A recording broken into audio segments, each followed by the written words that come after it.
Progress is impossible without change, and those who cannot change their minds cannot change anything. Hello and good afternoon. You are watching News Flash and I am Chitra Rathore with you. As we know that our planet Earth has its own day of celebration, that is 22nd April. In 1970, Senator Gaylord Nelson founded Earth Day, and now it is celebrated around the world. It's a day when we pause to think about the environment. On the occasion of Earth Day 2019, several events and campaigns are being held worldwide to demonstrate support for environmental protection. This is a day which is meant to emphasize the need to protect the planet and preserve its environment. On this occasion, people across the planet look at some inspiring creatures which inhabit it. According to Earth Day Network, this year's Earth Day is dedicated to protect species and raising awareness about the accelerating rate of extinction. Earth Day was first celebrated in the US in 1970s and went global by the 1990s, and now it is celebrated in at least 192 countries. The idea of celebrating such a day was offered by Nelson, who had been a witness to the devastation caused by an enormous oil spill in California in 1969, felt the urgency of the matter.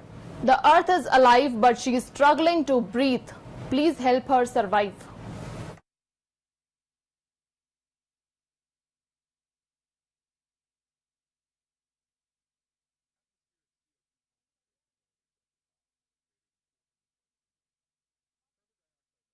Its atmosphere exceeded 402 parts per million in April 2014, the highest it has been in at least the past 800,000 years.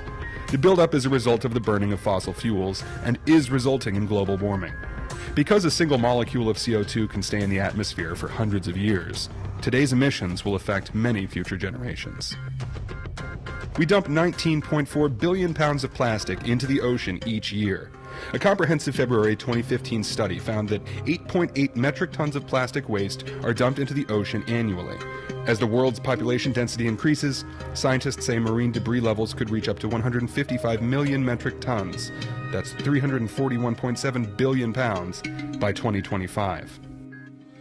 An estimated 18 million acres of forest are lost each year. Although deforestation has shown signs of decreasing in some areas, logging and other forms of forest clearing affected an estimated 13 million hectares of land every year between 2000 and 2010. Due to afforestation and natural expansion, the net forest loss was 5.2 million hectares per year. Forests are important sinks for carbon dioxide and hotspots of biodiversity. Earth is facing a 40% shortfall in water supply by 2030.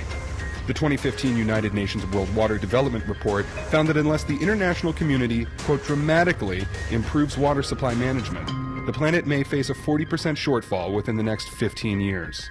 This is due to increased demand. Agriculture uses 70% of the world's water withdrawal, and in order to feed the world's rapidly growing population, we need to produce 60% more food from now until 2050.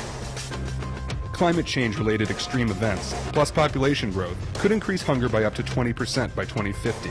Due to extreme weather events such as floods and droughts, climate change adversely affects agricultural productivity, increasing the risk of hunger and malnutrition and breaking down food systems.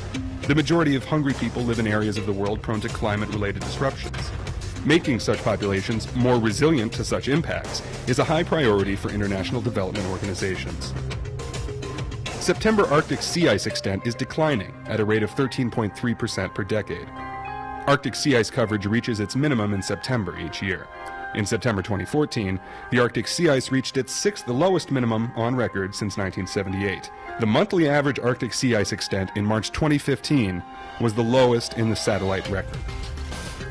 In 2015, Earth is off to its warmest start on record. Data from the National Oceanic and Atmospheric Administration and the Japan Meteorological